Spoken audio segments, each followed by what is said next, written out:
Now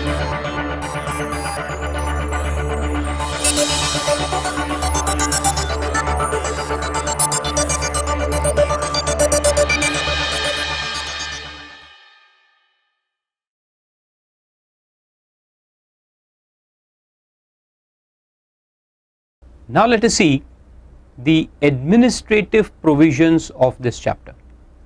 तो चालू करते हैं कंपटीशन कमीशन ऑफ इंडिया से. सेक्शन 7 में बोला है कि गवर्नमेंट जो है वो कंपटीशन कमीशन ऑफ इंडिया बनाएगा. तो वहां लिखा है there shall be established a commission to be called as competition commission of India.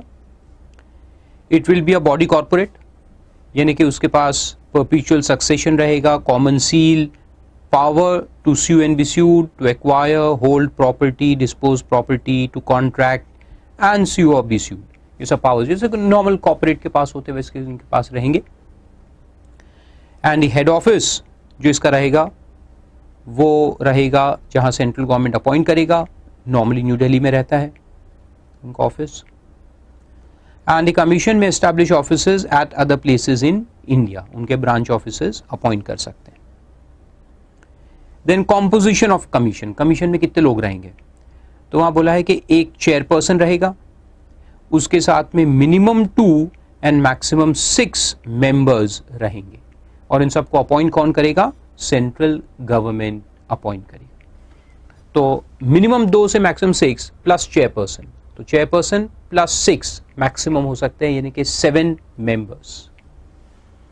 Then chairperson and the other members, उनके क्वालिफिकेशंस दिए हैं कि क्या क्या होने चाहिए.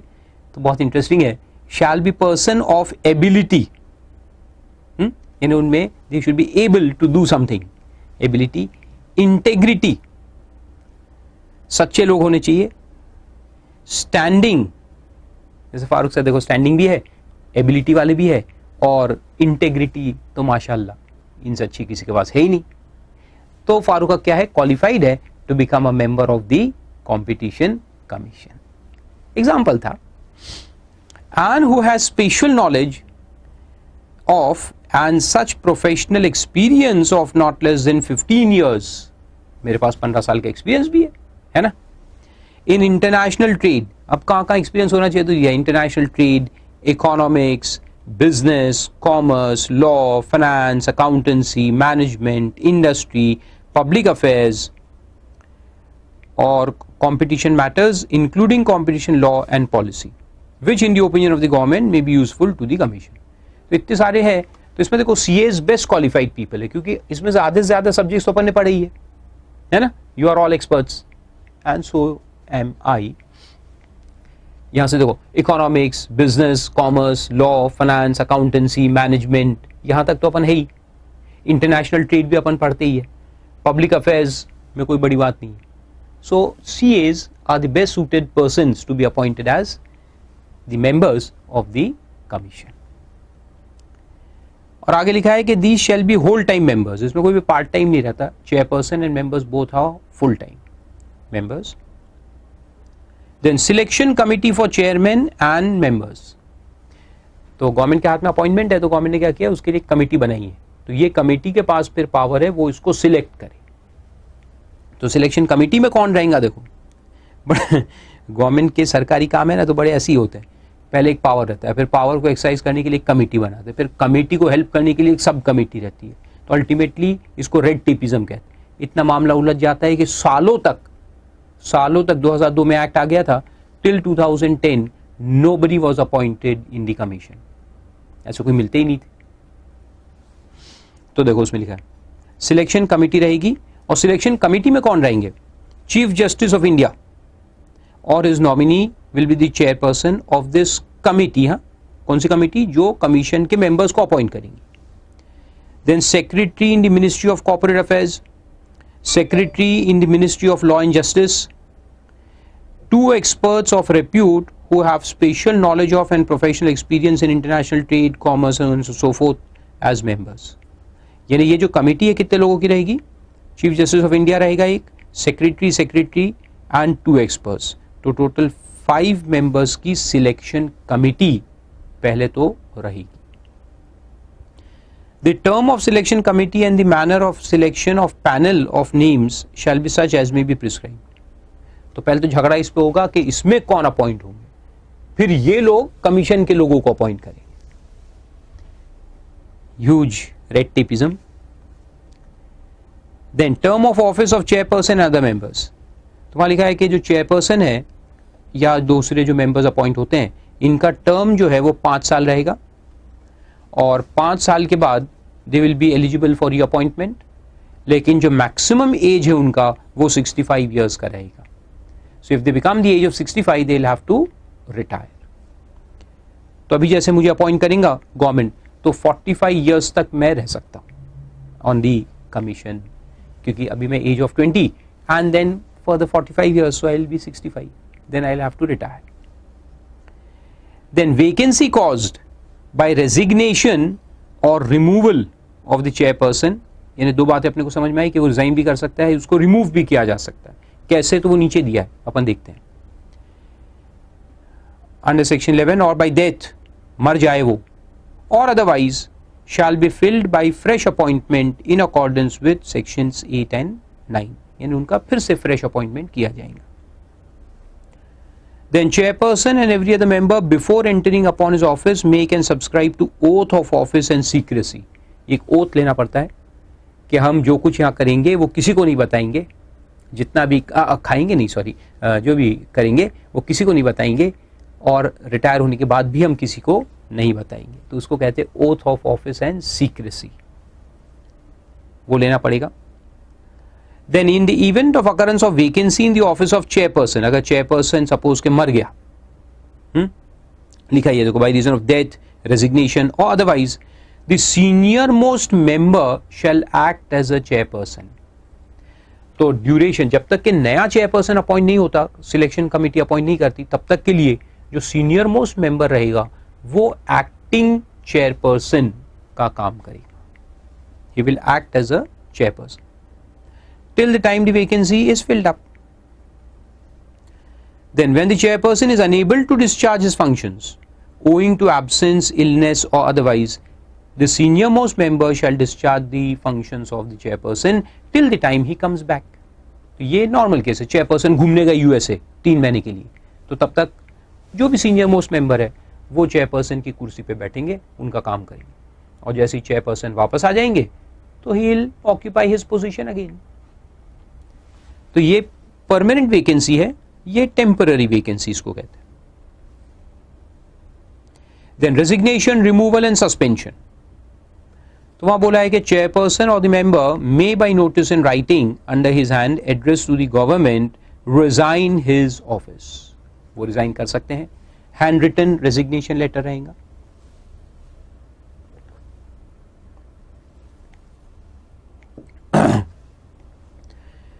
Provided that the chairperson or the member shall, unless he is permitted by the government to relinquish his office sooner, continue till the expiry of 3 months. यानी वो आज रिजाइन करता है तो भाई गवर्नमेंट को भी टाइम लगेगा ना नए आदमी को अपॉइंट करने के लिए, तो 3 महीने तक वो वहां मेंटेन रहेगा. He will have to discharge his functions. 3 महीने तक गवर्नमेंट ने दूसरे को अपॉइंट कर दिया, सपोज के 1 महीने बाद ही कर दिया, तो फिर वो जा सकता है.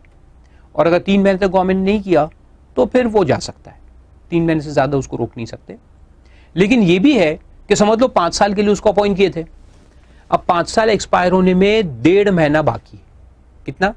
1.5 months. उसने रेजिग्नेशन लेटर डाल दिया. अब रेजिग्नेशन लेटर डाला और मान लो कि अगले 1.5 महीने तक गवर्नमेंट ने उसका रिप्लेसमेंट अपॉइंट नहीं किया, तो क्या वो 3 महीने तक कंटिन्यू रहेगा?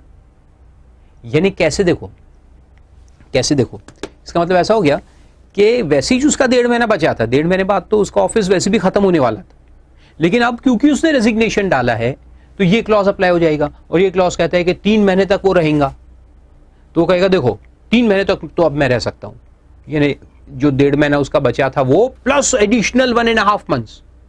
तो ऐसा हो सकता है क्या? तो आंसर है नो, ऐसा नहीं हो सकता. तो आगे लिखा है देखो, और until the expiry of his term of office which ever is earliest. यानी जो नॉर्मल उसका एक्सपायरी होने वाला था वो, विच एवर इज अर्लीस्ट। यानी कैसे, देखो यहां ये तुम्हारा अपॉइंटमेंट था, 5 साल का अपॉइंटमेंट, ठीक है। यहां तो वैसे ही तुम्हारा ऑफिस खत्म होने वाला है, यहां तुमने डाला resignation, R stands for resignation. तो यहां से लेकर के एक तो अपन गिनेंगे 3 महीने, या द न्यू अपॉइंटमेंट, या फिर ये जो नॉर्मल टर्म ऑफ ऑफिस तुम्हारा खत्म होने वाला है, विच एवर इज अर्लियर। ये तुम्हारा वैसे ही ऑफिस खत्म होने वाला था, फिर रेजिग्नेशन से 3 महीने, या फिर जो फ्रेश अपॉइंटमेंट है गवर्नमेंट का, new appointment to replace you in the office, वो तीनों में से जो भी सबसे पहले हो जाएगा वहां तक तुमको रुकना पड़ेगा, फिर उसके बाद तुम जा सकते हो। NA लिख देता हूं, न्यू अपॉइंटमेंट, तो विच एवर इज अर्लियर, या तो ये 3 महीने, या ये जो नॉर्मल ऑफिस खत्म होने वाला था, या new appointment which ever is earlier. तो ये तो था रेजिग्नेशन। फिर सबसेक्शन 2 कहता है कि government may by order remove the chairperson, तो ये रिमूवल भी है, देखो रिमूव द चेयरपर्सन और other member from his office if such chairperson और member as the case may be is or at any time has been adjudged as an insolvent, अगर वो insolvent declare हो गया तो उसको जाना पड़ेगा, or has engaged at any time during his term of office in any paid employment, वो कहीं पर दूसरे का काम नहीं कर सकता। देखो हमने पहले कहा ना, he is a full time member, all these chairperson and members are full time, so they cannot do employment anywhere else। तो वो पकड़ा गया कि शाम को पप्पू के चाय ठेले पे काम करता था, तो उसको यहां से भगा देंगे। और has been convicted of an offence which in the opinion of the government involves moral turpitude, शाम को जाके बीवी को मारता था, पकड़ा गया, मॉरल टर्पिट्यूड यानी कि इमोरल एक्ट्स, तो वहां पे उसको भगा देंगे।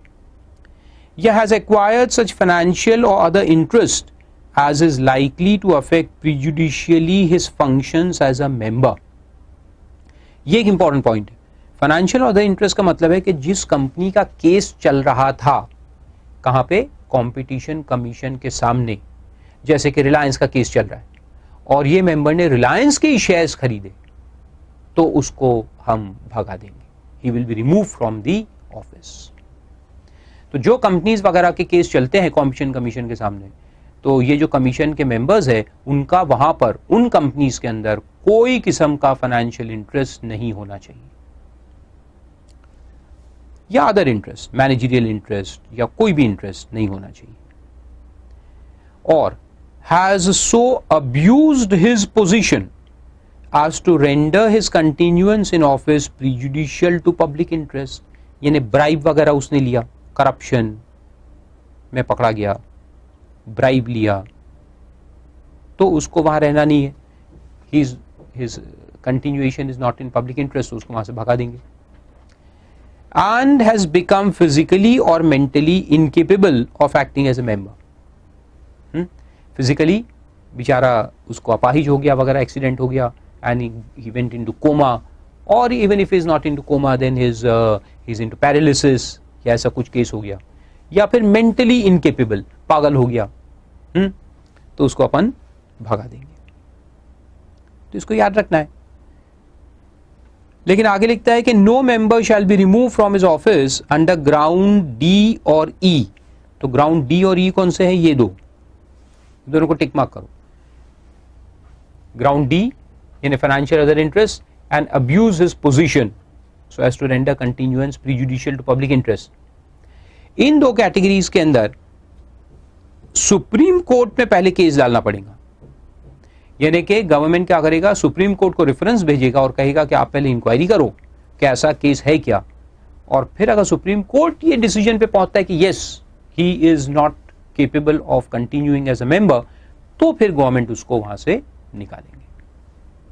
तो ऐसा है, वहां सुप्रीम कोर्ट इन्वेस्टिगेशन पहले करता है और उनका रिपोर्ट आने के बाद फिर गवर्नमेंट उसको रिमूव करेगा। जैसे करप्शन का चार्ज लगाए, तो करप्शन का चार्ज लगाए तो ठीक है, लेकिन क्या वो इतना गहरा चार्ज है कि उसको वहां से निकाले अपन? तो सुप्रीम कोर्ट में मैटर जाएगा। सुप्रीम कोर्ट में अगर साबित हुआ कि yes he is a corrupt person and he should be removed, तो फिर गवर्नमेंट उसको निकालेगा। देन सेक्शन 12 कहता है restriction on employment of chairperson and other members in certain cases. The chairperson and other members shall not, for a period of 2 years from the date on which they cease to hold office, accept any employment in or connected with management or administration of any enterprise which has been a party to proceeding before the commission under this act. Simple. मैंने कहा ना कि ये कहीं job तो कर नहीं सकता एज अ कमीशन मेंबर, तो वो कहीं काम कर ही नहीं सकते, और वो शेयर्स वगैरह भी होल्ड नहीं कर सकते उन कंपनीज के जिनका केस चल रहा है ना. इसके अलावा अब यहां क्या बोला है, इसमें यह बोला है कि कोई कंपनी है, उनका केस चल रहा है यहां, फॉर एग्जांपल रिलायंस का केस चल रहा है, तो रिलायंस कमीशन के मेंबर को एडजस्ट करेगी, कहेगी देखो आप हमारे फेवर में डिसीजन दे दो और फिर आप लोग रिजाइन कर देना. कॉम्पिटिशन कमीशन में आपको कितना पे मिलता है, 50,000 रुपए महीना, will give you 5 lakh rupees a month. तो हमारा केस पहले आप डिसाइड करो हमारे फेवर में, फिर आप वहां से रिजाइन कर देना और हमारी कंपनी में ज्वाइन कर लेना एज एन एम्प्लॉय. हम आपको देंगे 5 लाख रुपए पर मंथ सैलरी, है ना. ऐसा तो हो ही सकता है. उसको क्या देंगे अपन, कैरेट अप्रोच.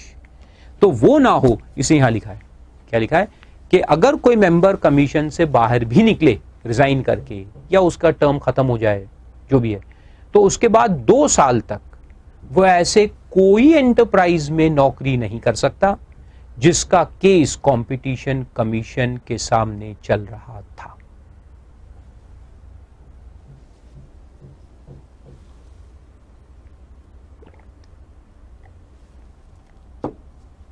एक्सेप्शन. एक्सेप्शन है कि एम्प्लॉयमेंट अंडर सेंट्रल और स्टेट गवर्नमेंट और लोकल अथॉरिटी और स्टैट्यूटरी अथॉरिटी और any corporation established by under central state और प्रोविंशियल एक्ट और अ गवर्नमेंट कंपनी, इनमें वो जॉब कर सकता है. क्योंकि ये लोग वैसे भी उसको कोई ऐसा पैसे थोड़ी खिलाने वाले हैं, गवर्नमेंट एंटरप्राइजेज है, तो गवर्नमेंट ही करप्शन करवाएंगा क्या. वैसे तो अलग बात है कि गवर्नमेंट ही सबसे करप्ट है, लेकिन उनको एक्सेप्शन में देके रखा है क्योंकि officially they can not be corrupt. Then vacancy not to invalidate the proceedings, बहुत सिंपल सेक्शन है. सपोज के 2 लोग हमारे मेंबर के कमीशन में, देखो 7 लोग थे, चेयरपर्सन प्लस 6 मेंबर्स, उसमें से 2 लोग गोवा घूमने गए और वहां सुनामी आया. सुनामी में बेचारे 2 मेंबर्स जल के मर गए. हाँ, जल के मर गए, जल यानी पानी, पानी के अंदर डूब के मर गए.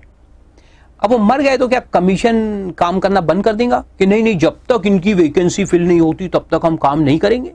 ऐसा नहीं है. जो बाकी मेंबर्स है they can continue their work, commission will continue to operate even without those 2 members.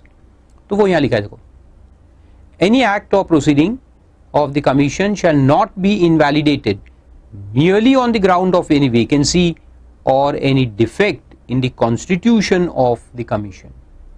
तो ये नेगेटिव लैंग्वेज में लिखा रहता है. कहने का मतलब है कि commission can continue to work even after vacancy. और दूसरा पॉइंट है डिफेक्ट इन कॉन्स्टिट्यूशन. समझ लो कि ओरिजिनल जो कॉन्स्टिट्यूशन था उसी में कुछ डिफेक्ट हो गया है, लेकिन कमीशन काम कर रहा था, उन्होंने डिसीजंस लिए, तो क्या कोई ये कंप्लेन कर सकता है कि इनका जो डिसीजन मेकिंग है वो सब इनवैलिड है क्योंकि ये बराबर से कॉन्स्टिट्यूटेड नहीं था? तो आंसर है नो, ऐसा कोई कंप्लेन नहीं कर सकता. Number 2, defect in the appointment of a person acting as chairperson और मेंबर. यानी अपॉइंटमेंट में अगर कोई डिफेक्ट है तो भी प्रोसीडिंग्स इनवैलिडेट नहीं हो सकते, वो वैलिड माने जाएंगे. or any irregularity in the procedure of the commission not affecting the merits of the case. irregularities होती है, मीटिंग करने में कोई प्रॉब्लम था या ऐसे कोई भी irregularities कई सारी होती है, तो उससे कोई फर्क नहीं पड़ता, जो भी प्रोसीडिंग्स है वो सब वैलिड माने जाएंगे अनलेस के उससे जो मेरिट्स ऑफ द केस हम कहते हैं, मेरिट्स ऑफ द केस है जो केस डिसाइड हुआ है उसके मेरिट्स जो है उस पर अगर फर्क पड़ रहा है तो then it will be invalid, otherwise it will be valid. फिर आता है डायरेक्टर जनरल. ये हमने देखा था डायरेक्टर जनरल इंक्वायरी करता है, तो उसका अपॉइंटमेंट कैसे होता है? देखो, इसको भी सेंट्रल गवर्नमेंट ही अपॉइंट करता है. By notification appoint a director general for the purpose of assisting the commission in conducting inquiries into contravention of the provisions of the act or for performing such other functions as may be notified. The number of other additional joint deputy and assistant DGs, ये भी appoint होंगे, additional DG, joint DG, deputy DG, assistant DG and other officers and employees, वो भी सब appoint होंगे. Then every additional joint deputy and so on and so forth and employees shall exercise their powers and discharge functions subject to general control, supervision and direction of the DG. तो DG इन सब का boss रहेगा, उसके बाद सुन करके ये सब अपना काम करेंगे. Then salary allowances etc shall be such as may be prescribed. उनके टर्म्स एंड कंडीशंस जो है इन सैलरी वो सब गवर्नमेंट फिक्स करेगा. और आगे लिखा है कि DG and all these people shall be appointed from amongst persons of integrity and outstanding ability and who have experience in investigation and knowledge of accountancy, management, business, public affairs, international trade, law, economics and other qualifications as may be prescribed. All simple points, procedural points.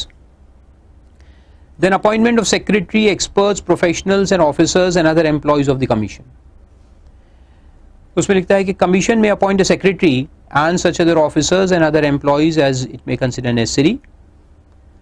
Salaries and allowances payable to and other terms and conditions shall be as may be prescribed. Then commission may engage, ये एक important point है, point number 3, may engage in accordance with procedures specified by regulations such number of experts and professionals of integrity and outstanding ability who have special knowledge and experience in all these points. Again वो सब same है. तो ये क्या है, experts and professionals कौन होते हैं, जैसे CA firms वगैरह, क्योंकि जब कमीशन के सामने केस आता है कोई भी, तो उसको इन्वेस्टिगेशन करने के लिए कभी कभी एक्सपर्ट्स की जरूरत होती है, सीनियर्स, एक्सपर्ट्स. तो ये एम्पैनलमेंट करके रखेंगे और उनको जब जब जरूरत पड़ेगी तब उनको एंगेज करेंगे, यानी उनको बताएंगे कि आप इन्वेस्टिगेशन करके रिपोर्ट दो. तो ऐसा है. तो experts and professionals will be empanelled bye the commission. फिर ड्यूटीज ऑफ कमीशन आता है. It shall be duty of the commission to eliminate practices having adverse effect on competition, promote and sustain competition in markets and to protect the interests of consumers, and to ensure freedom of trade carried on by other participants in markets in India. तो ये उनका main काम है. जो purpose of the act है वही उनका भी पर्पस है, ड्यूटी है ना. Eliminate practices having adverse effect on competition, promote and sustain competition and protect interest of consumers, as well as ensure that there is a freedom of trade.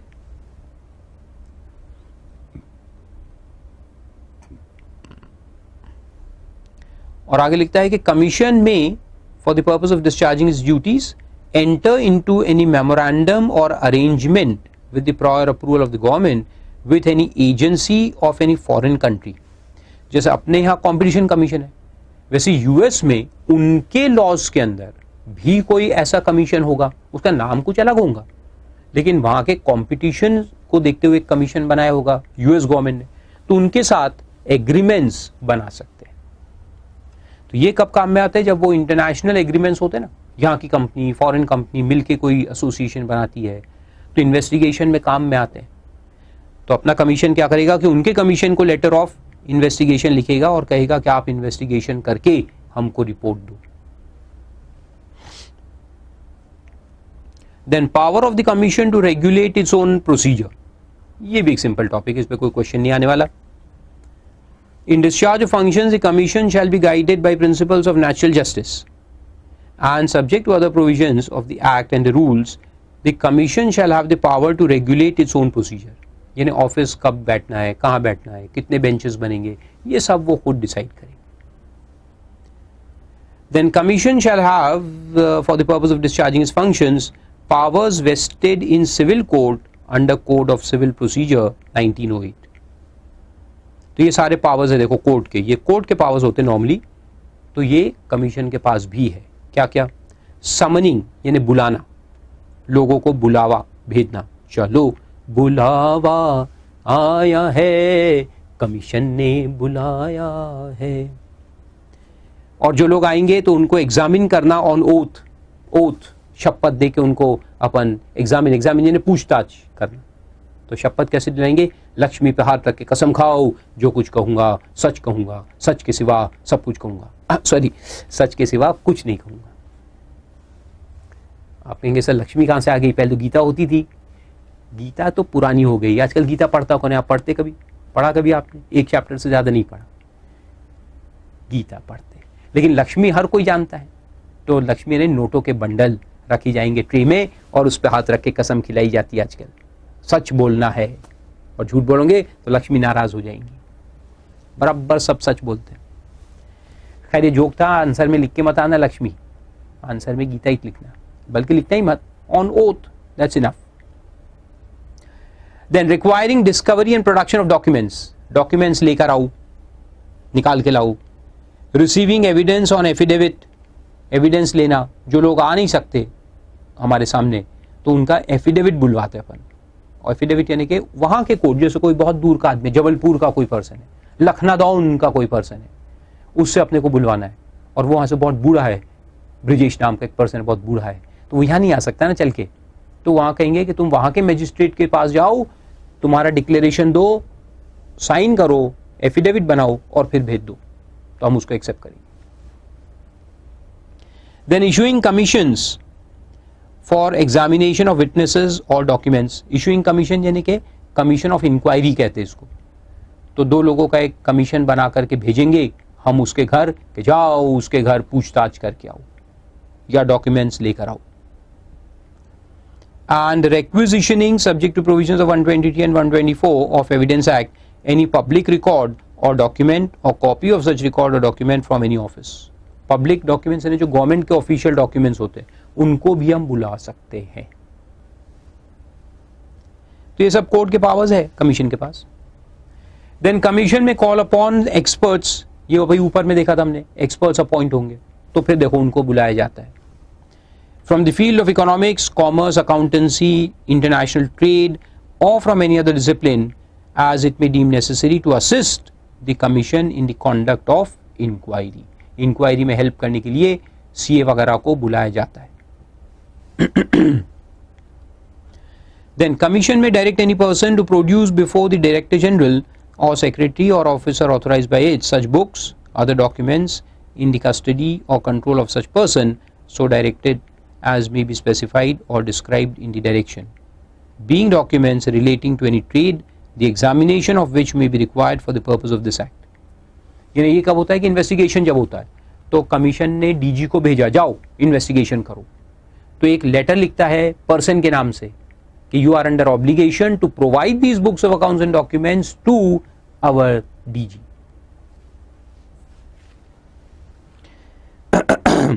and furnish to DG or the secretary or other officer as respects trade of such other information as may be, such other information को underline कर लो, as may be in his possession, जो उसके possession में है, that may be required for the purpose of this act। simple। तो एक तो books of accounts and documents और दूसरा है any other information।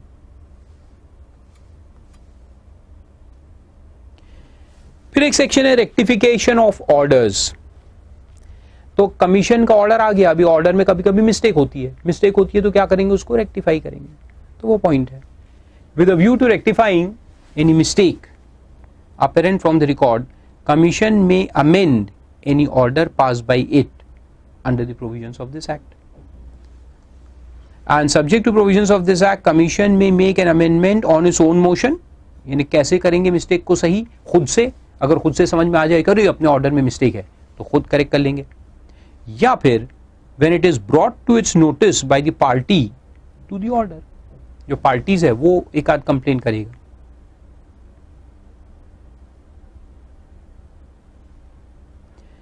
और एक्सप्लेनेशन में दिया है कि for removal of doubts it is declare that commission shall not while rectifying any mistake amend substantive part of its order passed under the provisions of this act.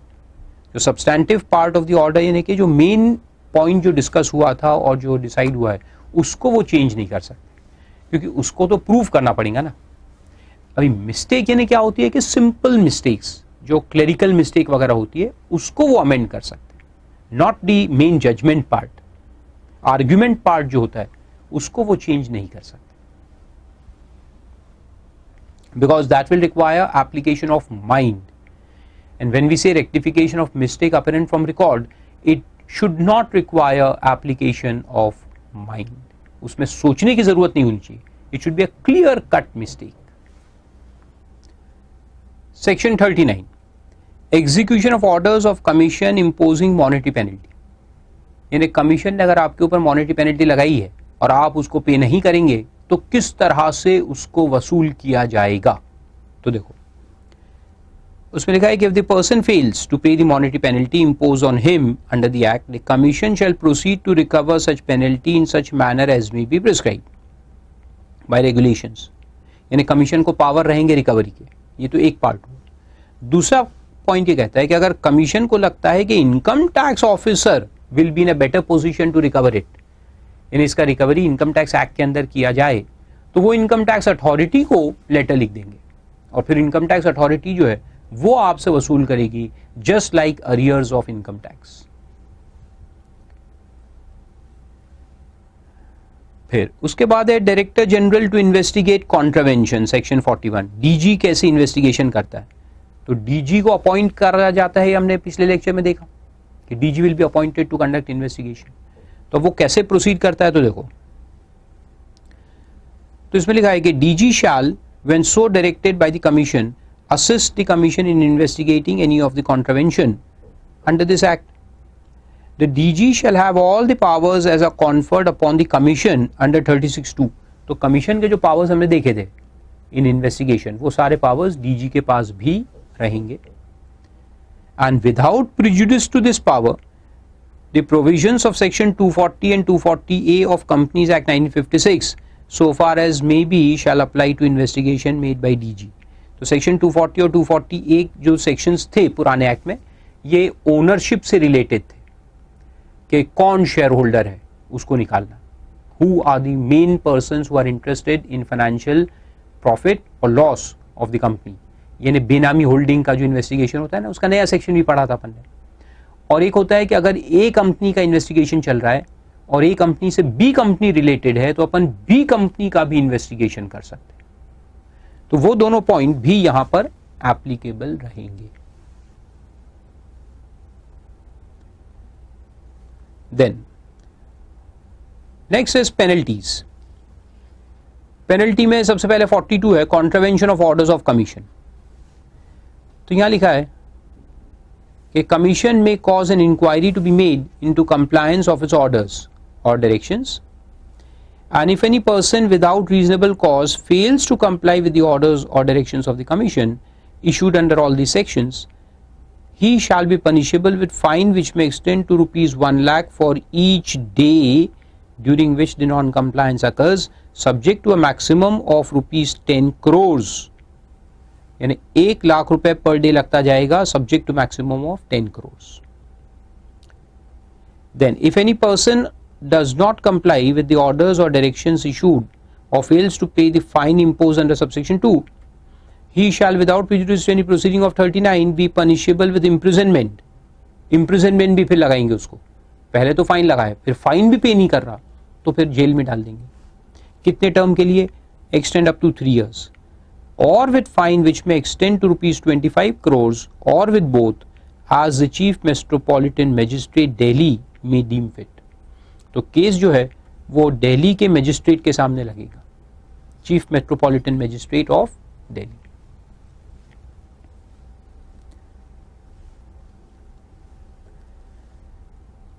फिर उसमें लिखा है कि provided that the magistrate shall not take cognizance of an offence under this section save, यानी कि unless on a complaint filed by commission or any officers authorised by it.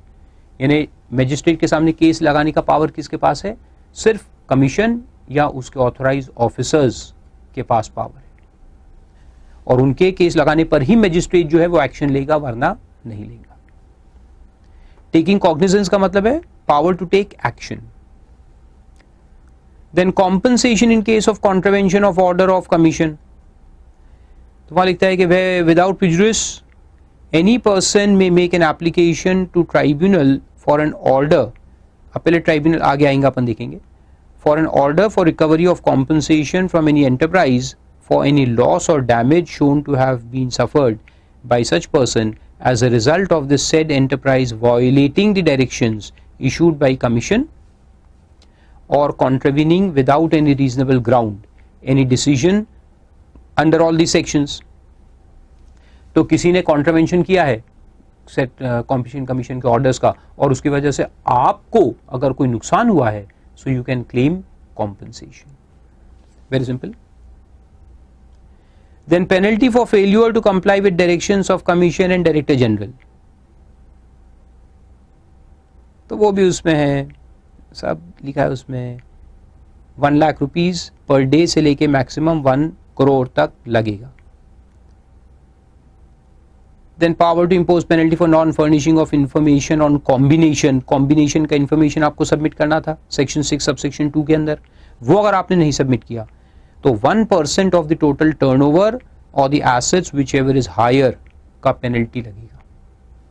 1% of total turnover or assets whichever is higher of such a combination. Then penalty for making false statement or omission to furnish material information. अगर आप commission के सामने गलत information देते हो या सही information को छुपाते हो तो फिर क्या होगा, तो फॉल्स इंफॉर्मेशन या ओमिट्स, तो फिर क्या होगा, liable to penalty which shall not be less than rupees 50 lakhs and which can extend to 1 crore. Then penalty for offences in relation to furnishing of information. ये सब देखो मैं फटाफट पढ़ रहा हूं, आप एक बार इसको अच्छे से पढ़ लेंगे, बस ज्यादा टाइम आप भी वेस्ट नहीं करेंगे क्योंकि इसमें कोई क्वेश्चन आते नहीं है एग्जाम में. मेन पार्ट जो है वो फर्स्ट 2 लेक्चर्स में अपन ने कवर किया तो उसमें से आएंगे और उसमें से कभी एक आध छोटा क्वेश्चन आता है तो 1-2 बार पढ़ के रखेंगे तो अपन लिख सकते हैं जनरल नॉलेज के सेक्शन से. हाँ, तो अब इसमें लिखा है कि without prejudice to section 44, if a person who furnishes or is required to furnish any of the information document वगैरह makes any statement which he knows or has reason to believe to be false or omits to state a material fact, उसको मालूम था फिर भी उसने omit किया, or willfully alters, suppresses or destroys any document which he was required to submit, such person shall be punishable with fine which may extend to rupees 1 crore as may be determined by the commission.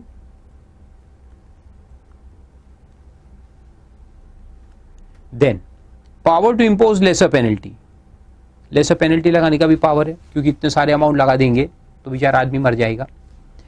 तो वहां लिखा है कि commission may if it is satisfied that any producer, seller, distributor or service provider included in a cartel which is alleged to have violated has made a full and true disclosure, इसको underline करो, made a full and true disclosure.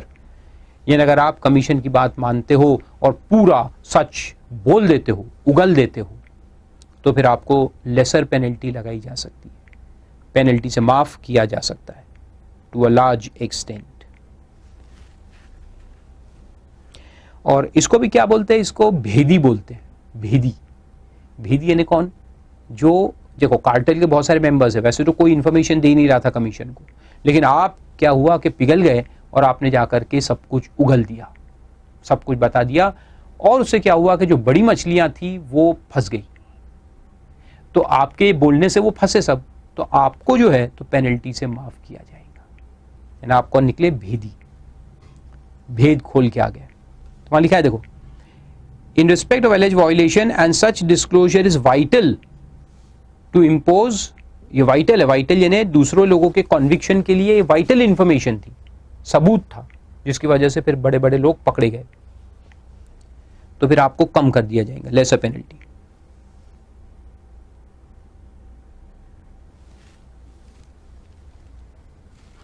और आगे लिखा है कि ये laser penalty आपको नहीं लगेगी अगर वो इंफॉर्मेशन ऑलरेडी पकड़ी जा चुकी थी आपके डिस्क्लोजर देने के पहले. यानी आपने जाके कोई नई बात नहीं बताई, आपने वही बात बताई जो उनको पहले से मालूम थी, तो फिर आपको लेसर पेनल्टी नहीं मिलेगी.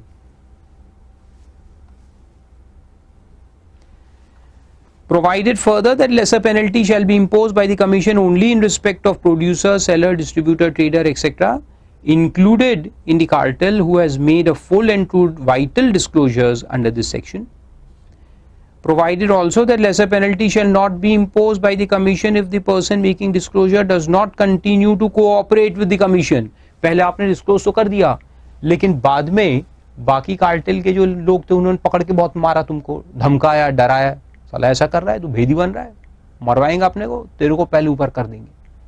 तो फिर वो कमीशन के साथ कोऑपरेट नहीं कर रहा है, डर गया है वो, तो कमीशन को जाके बोलता है कि नहीं मैंने तो गलती की, मेरे को कुछ नहीं मालूम, ऐसा हो गया वैसा हो गया, ही इज नॉट कोऑपरेटिंग. तो फिर जो लेसर पेनल्टी का उसको एडवांटेज था वो खत्म हो जाएगा.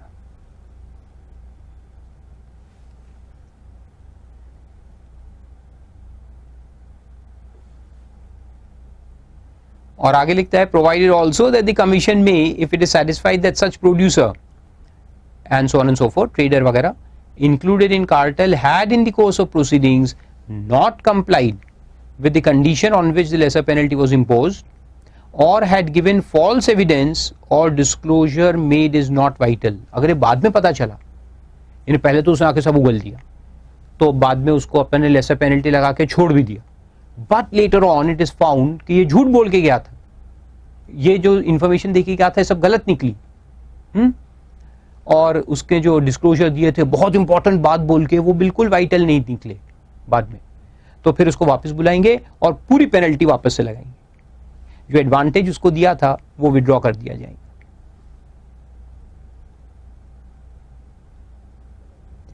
Then 47 crediting sums realised to consolidated fund of India. जितनी भी पेनल्टी जमा होंगी सब कंसोलिडेटेड फंड ऑफ इंडिया में जाएंगी. फिर एक पॉइंट रहता है कॉन्ट्रावेंशन बाय कंपनी. हर एक लॉ में रहता है कि कंपनी का वायलेशन है तो उसमें सजा किसको होंगी, कंपनी को तो होंगी, साथ में जो ऑफिसर्स है, डायरेक्टर्स है, उनको भी होगी if the contravention was conducted with their knowledge और कनाइवेंस. यानी उनके नॉलेज या कनाइवेंस से हुआ है तो फिर उनको भी सजा दी जाएगी, जिसको हम ऑफिसर्स इन डिफॉल्ट कहते हैं. तो वो एक सेक्शन है पढ़ने का है. फिर उसके बाद चलते हैं कंपटीशन एडवोकेसी का एक सेक्शन है 49. ये भी कुछ नहीं है, नहीं पढ़ने का बिल्कुल नहीं है, मैं बता देता हूँ क्या है. कंपटीशन पॉलिसी से रिलेटेड ये सेक्शन है कि कंपटीशन कमीशन का काम सिर्फ ये वायलेशंस को चेक करना और ये करना तो है ही एक तरफ, दूसरी तरफ कंपटीशन को अवेयरनेस जो क्रिएट करना है इन जनरल पब्लिक, वो भी उनका काम है. तो उसको कहते हैं कंपटीशन एडवोकेसी. तो वहां लिखता है कि government may in formulating a policy on competition, government जब ये पॉलिसी ओवरऑल पॉलिसी बनाता है तो उसके अंदर कंपटीशन कमीशन का मदद लेगा.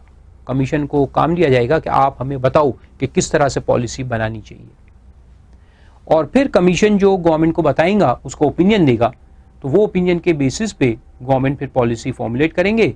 लेकिन वहां लिखा है कि opinion of the commission is not binding on the government. Government पूछेगा कमीशन से, लेकिन उसके ऊपर बाइंडिंग नहीं रहता. तो वो लिखा है देखो उसके अंदर, government may in formulating a policy on competition or any other matter, and a state government may, state government के पास भी पावर है, in formulating policy on competition or any other matter, make a reference to commission for its opinion on possible effects of such policy on competition, and on receipt of such a reference the commission shall within 60 days 7 दिन के अंदर अंदर give its opinion to the government as the case may be, which may thereafter take further action as it deems fit. लेकिन बाद में कहता है कि opinion given by the commission shall not be binding upon the central or the state government. Binding नहीं रहेगा. और उसके अलावा लिखा है कि commission should take suitable measures for promotion of competition advocacy, creating awareness and imparting training about competition issues. फिर उसके बाद तो उसके अकाउंटिंग के सेक्शंस हैं. सेंट्रल गवर्नमेंट से ग्रांट्स मिलेंगे कॉम्पिटिशन कमीशन को, तो वो लिखा है पार्लियामेंट अप्रोप्रिएट करके देगा चलाने के लिए, तो कमीशन के बाद पैसे कहाँ से आएंगे. फिर फंड बनेगा कंपटीशन फंड के नाम से, जिसके अंदर गवर्नमेंट से जो ग्रांट आया वो भी आएगा, देन फीस आएगी जो आपसे रिकवर होती है, केस फाइलिंग फीस वगैरह, and interest accrued on the amount specified above, इसको इन्वेस्ट करके जो इंटरेस्ट वगैरह आएगा वो जमा होगा। और ये फंड को कहाँ अप्लाई करना है, इनकी सैलरी वगैरह जो देना है, salary allowances of chairperson, members, फिर बाकी जो खर्चे होते हैं और बाकी जो लोग हैं उनकी सैलरी, वो सब उससे निकाली जाएगी, and other expenses of the commission. फिर अकाउंट्स एंड ऑडिट है, अकाउंट्स मेंटेन होगा, ऑडिट होगा, कोई पढ़ने की जरूरत नहीं है। कंट्रोलर जनरल ऑफ इंडिया जो है CAG, वो इसको ऑडिट करता है और पार्लियामेंट में रखा जाएगा। फिर इनको रिटर्न सबमिट करने पड़ते हैं सेंट्रल गवर्नमेंट के पास कि उन्होंने क्या क्या किया करके, तो वो सब कोई काम के नहीं है sections. Then competition appellate tribunal, तो कंपटीशन कमीशन के ऊपर एक अपीलेट ट्रिब्यूनल रहेगा जो अपीलेट अथॉरिटी है, जैसे इनकम टैक्स में ट्राइब्यूनल है वैसे। तो कंपटीशन कमीशन के जो ऑर्डर्स है वो अगर आपके अगेंस्ट है तो आप अपील कर सकते हो किसके पास, अपीलेट ट्रिब्यूनल के पास।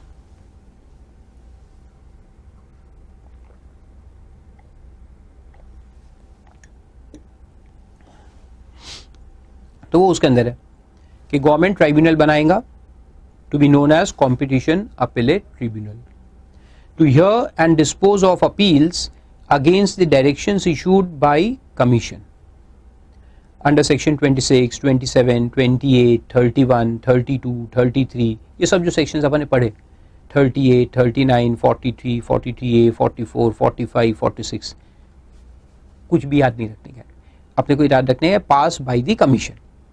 कमीशन के ऑर्डर्स के अगेंस्ट में अपील हो सकता है टू अपीलेट ट्रिब्यूनल। वही है सब, कोई काम की नहीं है।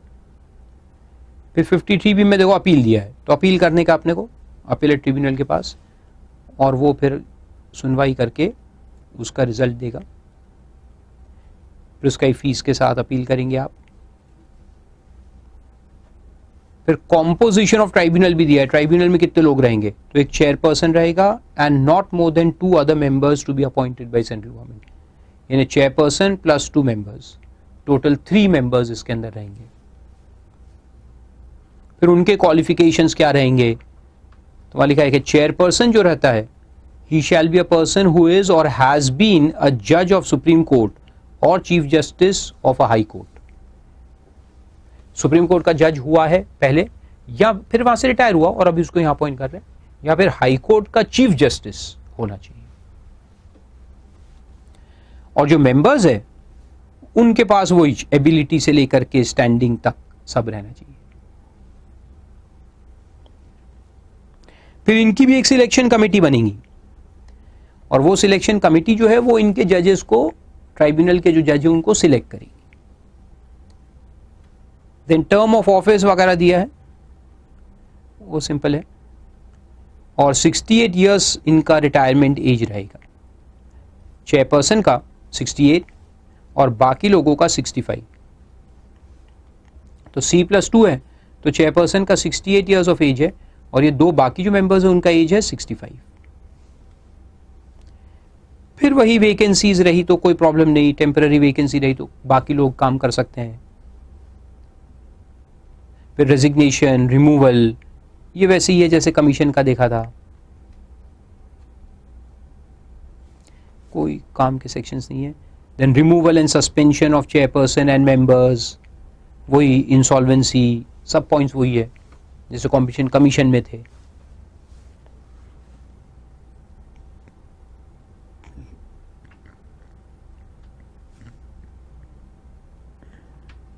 फिर रिस्ट्रिक्शन ऑन एम्प्लॉयमेंट, ट्राइब्यूनल छोड़ने के बाद 2 साल तक कहीं पे काम नहीं कर सकते।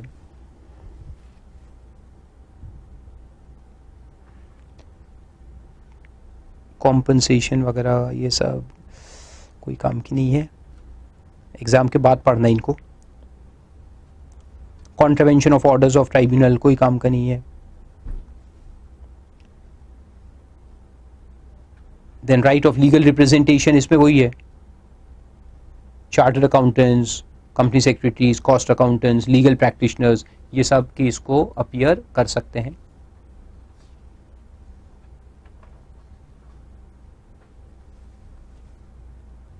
और कमीशन जो है वो भी अपनी तरफ से, क्योंकि वो भी एक पार्टी रहेगी, तो वो अपनी तरफ से सीए वगैरह अपॉइंट करके भेज सकती है। और लास्ट में फिर आता है सुप्रीम कोर्ट।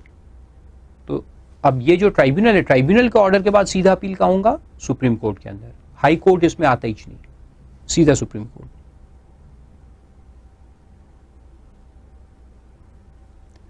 और उसके बाद कुछ सेक्शंस दिए हैं, ये सब पढ़ने के नहीं है, power to exempt and all.